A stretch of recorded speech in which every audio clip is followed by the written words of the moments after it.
So he's going to send us... Oh, that is a long way.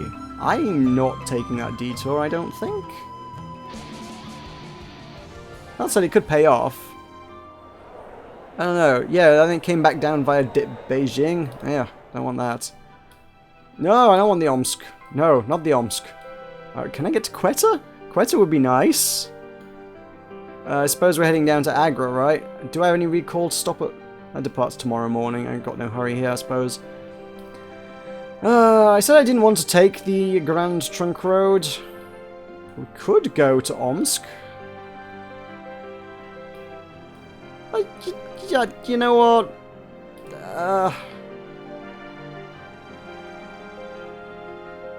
Yes, just for the sake of going a different route. Actually, yes. I will go to Omsk. Why the devil not? This could go so wrong. We met the friend of Monsieur Smythe, Her Majesty's second assistant political officer in Kabul. At the airship dock. She was wearing a daring red dress cut in the Italian style, draped over a mink coat lined in satin. I greeted her with a bow, and she swept her eyes over Monsieur Fogg and myself before inclining her head. "Where did Smythe dig up you to?" she asked rhetorically in the plummy tones of an English aristocrat. "Never mind, I'm Lady Sybil." With that, she swept away, leaving me to manage both our bags and her own assortment of travelling cases. We barely had time to settle into our cabin before the little Schutzlands airship jolted into the air, further evidence of the German Empire's heavy investment in Afghanistan's infrastructure. It was a fairly uneventful journey, I suppose. Okay. Oh, things are happening. I was like, are we going all the way to Omsk with little incidents? This would be most unusual. The first day's travel was quiet enough. Oh, there we go. Yeah, it was a quiet day. Alright, drifting idly across mountaintops, I attended to my master. Because he's running a little low. I don't want him to get... If he gets too low, he gets ill, and then we get delayed. You don't want that to happen. I attended to my master, ignoring the needs of Lady Sybil in favour of a starched collar, a trimmed moustache, and a cup of tea at just the right temperature. Night fell, and stars lit up the sky. Lady Sybil joined me in looking at them, pointing up at one. "A dolphin," she remarked. "It's the only constellation I know." "And why is that, madame?" I asked, feeling there must be a story attached. But she only shrugged. "It actually looked like a dolphin, so it is so rare for things to look like what they truly are, don't you find?" With that cryptic remark, she left me. And we had another eventless day. I mind your attention is very relaxing. We were boarded by a half-dozen Imperial Russian customs inspectors a few hundred miles into their airspace. Lady Sybil came to me as they checked the pilot's papers. "Someone tipped them off. They were watching for me." She searched my face. "Tell them I have travelled with you from London." "So you are a spy." She gave me a pitying look. "I didn't take pains to hide it. Smythe trusted you. I am in Her Majesty's service and my mission is vital. Please." "What if you are compromised?" I wondered. "My master cannot languish in a Tsarist jail. He has important business."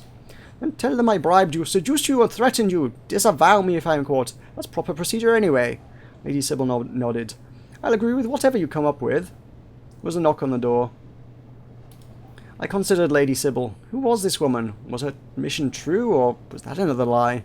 Lady Sybil shot me a last desperate look before the customs inspectors brought in Monsieur Fogg and began their interrogation through a translator. Finally, the question came. "Do you know this woman?" I waited for Monsieur Fogg to answer. He nodded once, sharply, and said nothing. I elbowed him to speak further, but of course, for all his gallantry, he could not lie. "This lady is under our protection," he blurted foolishly. "Protection from what?" demanded the inspector. "Journalists!" I cried. The officials shook their heads. I believe we may know exactly the danger she is in. Come with us." Lady Sybil shot me a look of purest loathing that shattered into fear as the customs officials seized her hand and dragged her away over my master's protests. We were invited to come aboard their ship for the rest of the journey and declined assiduously until a point was made by a deep cut into the fabric of our balloon. Relations have deteriorated slightly. Oh dear. Where are we going? Where? That's a really long way back. That's a really, really long way back. I knew I shouldn't have done that. Why? Oh, I should have taken the trunk road. I know what happens on the trunk road. It's safe. Oh, the Russian Zeppelin was a Tsiolkovsky design and slow, ornate, and weighted down by a brace of cannon. Kapitan Radzinski had used the shipboard wireless to check out our credentials with various customs stations. We had passed muster, and so we were cleared and treated with genial indifference. My master, however, was not so sanguine. It seemed clear that guilt weighed heavily on his mind.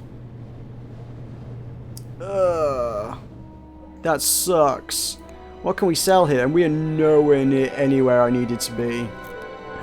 The bronze ring is worth 220, the dagger's worth 180. I am never going to get to where I need to sell any of the things that I wanted to sell, I suppose. Oh good, I'm getting announcements in the corner of things. I thought I'd turned things off. Apparently I hadn't. Right, we have Astrolabe. Am I going anywhere near any of the things? That's worth 94. I paid like $1 for that. I paid like $33 for that.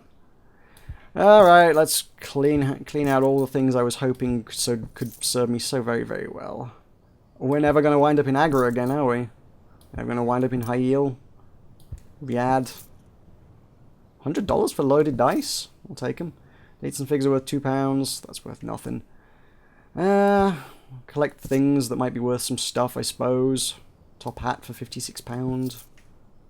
False passport. Ooh, do we really want to be carrying that around? I don't think we do. I'm not going to lie, I don't actually think that would be a really good idea to be carrying.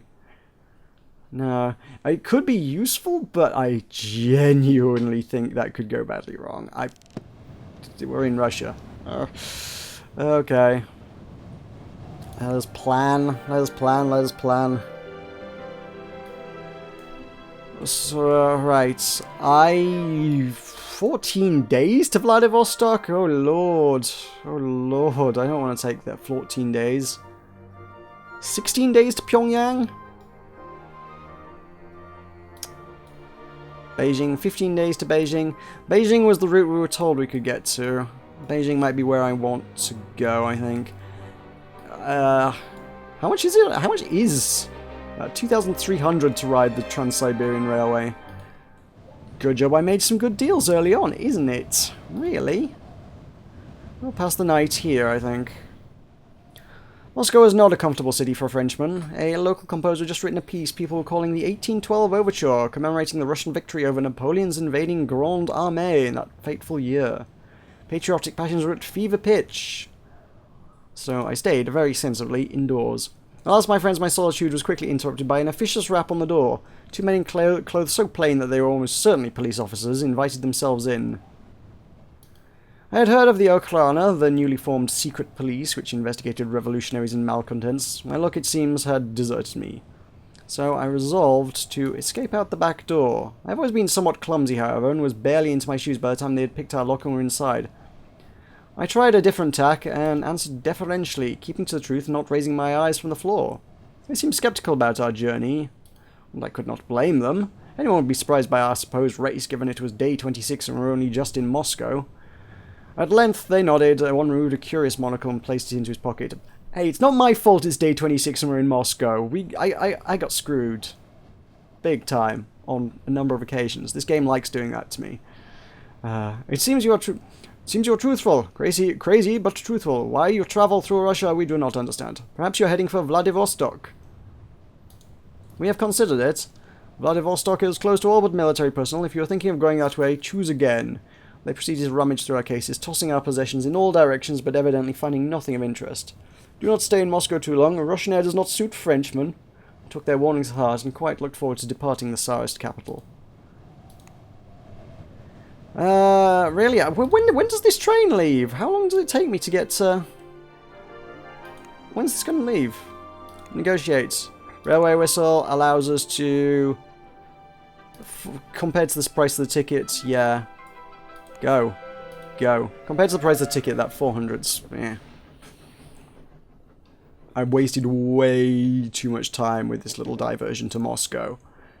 How did we wind up in Moscow? That's so awful. I'm sure there was a conversational option there that probably would have talked me through it, but I'm kind of doing this thing where I'm kind of trying to make decisions on the fly and stuff. I'm like, I'm not overly considering what I'm pressing. I'm just kind of clicking something that looks intriguing. It was not a strategy that's paid off, if we're completely honest here. The bell in the stuccoed and whitewashed Moscow station gave its third and final clang, and the platform erupted into frenzy. We boarded calmly and found ourselves in a small cabin with heated water and even a shaving mirror. Monsieur Fogg needs attending to. Thank you, your concern is most restorative. We were away! I was affixed to the window for the first day, the buildings of the city giving way to gentle fields relieved by the occasional forest of birch or fir. Peasants pulled sleds by hand, glaring with envy at the steam-powered covered tarantuses feathered by wealthier travellers. My bed that night swayed along with the motion of the train. From Moscow to Karimskia was a journey of over 5,000 miles, and we'd only just begun. Oh, Lord. Attend further. To try and counteract the stresses of the journey. Our fellow passengers were a mix of convicts, political radicals, prospectors, businessmen, and military officers. In the midst of this was a young lady, Rosa, wearing a bored expression as she was harangued by her formidable maman. I made her acquaintance only too easily. She was desperate for a sympathetic ear and told me her great secret. She had fallen in love with a peasant boy in 4th class called Jack, by which I understood that they had shared a glance of extreme passion in the baggage car. Ah, to be so young again. I resolved to keep an eye on their burgeoning locomotive romance. We crossed the Volga in the early evening, crawling slowly over a bridge perched on high stone pillars. The devout Russians stood and crossed themselves while looking out over the water. I could just hear the lilting, rhythmic, oar-beating songs of the Volga boatmen over the whistle of steamboats. Shall check the news. Agent Sybil captured. French double agent blamed for operative's loss. Was that me? Am I the French double agent? I'm the French double agent, aren't I? I'm not a French double agent. I'm just a blundering buffoon of a manservant, clearly. Oh, God. I'm in the Times. I made the Times. Jeez. When we crossed the Urals today, at the risk of sounding like a jaded traveller, I must admit they are hardly magnificent. The heaving up of earth and forested hills for a few hundred miles. We stopped for an hour at Ekaterinburg, where I spotted the young lady, slipping off to 4th class. Her worried mamma followed soon after, demanding whether anyone had seen her daughter Rosa.